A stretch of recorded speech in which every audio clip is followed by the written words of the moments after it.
भारत के प्रमुख खाद्य और पेय सामग्री और पैकेजिंग एक्सपो FI इंडिया और प्रोपैक इंडिया की हुई शुरुआत। वैश्विक खाद्य और पेय और पैकेजिंग उद्योग को एक छत के नीचे लाया गया। 3 सितंबर 2025 को FI इंडिया के 19वें व प्रोपैक इंडिया एक्सपो के 7वें संस्करण का आज एक साथ शुरुआत हुई, जिसमें खाद्य सामग्री, पेय पदार्थ, पैकेजिंग और आपूर्ति श्रृंखला तंत्र के हितधारकों को आकर्षित किया गया। यह शो 3 से 5 सितंबर 2025 तक India expo mart greater Noida में चल रहा है, जो वैश्विक और भारतीय हितधारकों को नेटवर्क बनाने और भोजन के भविष्य को आकार देने के लिए एक साथ ला रहा है। उद्घाटन समारोह में उद्योग जगत के सम्मानित नेताओं और सरकारी प्रतिनिधियों का एक प्रतिष्ठित पैनल शामिल था। कार्यक्रम के भव्य उद्घाटन की शुरुआत गणेश वंदना और मुख्य अतिथियों के द्वारा दीप प्रज्वलन के साथ रिबन कटिंग करके किया गया। 3, 2, 1, please put your hands together as we press the countdown for India's premier food ingredients event. It's time for us to tap into India's rapidly growing F&B market with FI India's 19th edition. What an absolute delight to have all of you join us for this absolutely amazing show right here.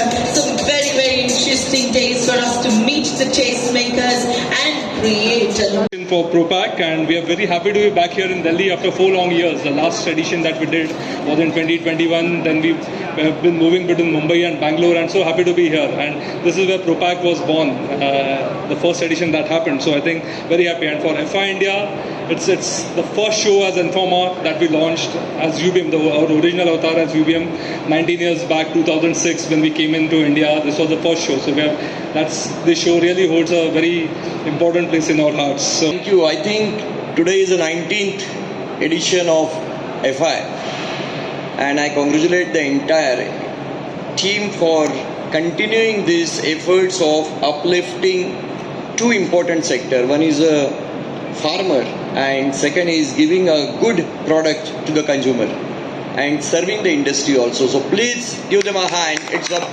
amazing show. सभा को संबोधित करते हुए इन pharma markets in India के प्रबंध निदेशक योगेश मुद्रास ने कहा, भारतीय खाद्य प्रसंस्करण क्षेत्र एक परिवर्तनकारी चरण से गुजर रहा है, जो बढ़ती स्वास्थ्य चेतना, जैविक और पौधों पर आधारित खाद्य पदार्थों के लिए बढ़ती पसंद और आहार पैटर्न में उल्लेखनीय बदलाव से प्रेरित है। जैविक खाद्य बाजार के 2025 तक 75,000 करोड़ तक पहुंचने का अनुमान है और अधिकांश उपभोक्ता स्वास्थ्य विकल्पों के लिए भुगतान करने को भी तैयार हैं। उद्योग फल, सब्जियों और पौधों पर आधारित पदार्थों में तेजी से बदलाव देख रहा है। इसके लिए FI इंडिया और प्रोपैक इंडिया उद्योग के लिए लगातार काम कर रहे हैं। ब्यूरो रिपोर्ट, राष्ट्र सर्च न्यूज, दिल्ली, देश की आवाज़। आई थिंक ये हमारा एक यूनिक शो है, बिकॉज हमने यहाँ पे शो में इंग्रेडिएंट्स पे फोकस किया है और इंग्रेडिएंट्स से लेके एंड प्रोसेसिंग, फूड प्रोसेसिंग से लेके मशीनरी, पैकेजिंग, पूरा FI एंड प्रोपैक के द्वारा हमारा फोकस रहा है। ये शो में हमको this is the biggest one we are putting, और इसमें नियरली 350 से ज़्यादा एग्जिबिटर्स है, 15,000 से ज़्यादा अटेंडीज, टोटल 50 देशों से ये शो में आए हुए हैं। So this is become a hub for international business now. Indian की फूड इंग्रेडिएंट्स इंडस्ट्री को कैसे ग्लोबल स्टेज पे शोकेस किया जाए। See food as a sector, हम लोग अभी food has always been a very prominent sector, but government ने इसमें अभी बहुत ज़्यादा बेनिफिट्स देना चालू किया है। जैसे बजट में 30% ज़्यादा इंक्रीज किया है बजट कंट्रीब्यूशन, जिससे आज नए फूड पार्क्स बन रहे हैं। Nooks and corners of the country में आप नए फूड पार्क्स बन रहे हैं। फूड इंडस्ट्री को जहाँ पे सब्सिडी मिल रही है, PLI बेनिफिट्स मिल रहे हैं। तो गवर्नमेंट का प्रयास है कि जैसे आज इंडिया में तो हम लोग मैन्युफैक्चर के we are become the best, but of course हमारे जो क्वालिटी इंग्रेडिएंट्स है जो बाहर भी एक्सपोर्ट हो जाए और बाहर world also starts importing. And ये हमारे शो के हिसाब से हम लोग वही करना चाहते हैं, गवर्नमेंट को प्रयास को ग्लोबल स्टेज पे हम लोग दिखाना चाहते हैं। Organic food ingredients definitely is growing at a much rapid pace, around 15% plus growth rate है, बिकॉज उसका बेस बहुत लो है। तो अभी अडॉप्शन अच्छा हो रहा है। ऑर्गेनिक एज इंडस्ट्री 75,000 करोड़ की ऑलरेडी ये साल होने वाली है। We are seeing around 15% growth. Definitely ये I would say in next 5 साल में डबल से ज्यादा ये इंडस्ट्री हो जाएगी। सर 19वां एडिशन है ये, इससे पहले कैसे देखते हैं और के मुकाबले? डेफिनेटली आई थिंक हमारे सबसे क्लोजेस्ट शो है हमारे हार्ट से, बिकॉज ये शो से हमने हमारा UBM को इंडिया में लॉन्च किया था, जो इन्फॉर्मा भी हमारी कंपनी है। एंड जो हिसाब से पार्टिसिपेशन सपोर्ट आ रहा है और जिस हिसाब से इंडियन फूड इंडस्ट्री डेवलप हो रही है, we are happy that we are just helping to be a catalyst for this growth of food industry in India. Definitely कोई भी फूड अगर अच्छा बनाना है तो उसमें अच्छे इंग्रेडिएंट्स चाहिए। अभी फूड मार्केट जो है वो बहुत इनोवेटिव हो गई है। जैसे कि आपने पहले देखा कि फूड बहुत कम तरीके के आते कम आते थे इसके, और अभी देखेंगे लास्ट 10 साल में जो इनोवेशन हुआ है, जो ब्रांड्स आई है, जो डिफरेंट प्रोडक्ट आया है, तो मेरे ख्याल से मोर देन 100x में उसका ग्रोथ हुआ है। और जब भी हम ग्रोथ की बात करते हैं तो उसमें अगर डिफरेंट इंग्रेडिएंट अगर यूज नहीं करेंगे तो दूसरा कुछ इनोवेशन भी नहीं हो पाएगा। तो इंग्रेडिएंट का डेफिनेटली बहुत अच्छा ग्रोथ है।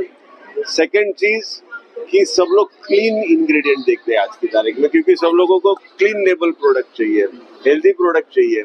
तो इसके लिए ये प्लेटफॉर्म सबसे बढ़िया है कि जहाँ पर आपको सब क्लीन लेबल वाले प्रोडक्ट भी मिल जाएंगे। वेज और नॉनवेज की बात करें तो it's not about the veg और non veg, it's about the clean label. So, India is a vast country. I don't have to talk about it. And the traditional foods that are there are not just raw foods. They are all processed. So, in fact, if you go back to our Rig Vedas and our Ayurvedas, they have lot of components coming from different parts of the plant to give a different taste and flavor to our food product. The food industry, the food ingredient industry actually is going back to the books, to the traditional Indian cuisine, and trying to understand what are those actual ingredients which are giving the flavor and the fragrance and the taste that people are really liking about. और mass scale में कैसा produce होता है, क्योंकि जब हम लोग घर पे बनाते तो छोटा स्केल में बनाते, 4 लोग 5 लोग 10 लोग 50 लोग खाते, लेकिन अगर 1.4 बिलियन लोगों को खिलाने का, या जैसे हमारे मोदी जी बोलते हैं कि Indian food should be on the every dining table of the world, 8 billion लोगों को अगर खिलाने का रहेगा तो मास प्रोडक्शन लगेगा। एंड ये जो R&D हो रहा है, अभी रिसर्च हो रहा है, तो ये मास स्केल पे कैसे प्रोड्यूस हो सकता है उसके बारे में, उसके ऊपर अभी बहुत सारा रिसर्च हो रहा है। ठीक है सर, थैंक यू। ऐसे ही अपने क्षेत्र व अपने आसपास की खबरों, देश दुनिया की ताज़ा तरीन सभी खबरों को देखने के लिए देखते रहिए राष्ट्र सर्च न्यूज़ चैनल। खबरों की लेटेस्ट अपडेट पाने के लिए हमारे चैनल को लाइक व सब्सक्राइब करना ना भूलें और कमेंट के द्वारा खबर के प्रति अपनी राय जरूर दें।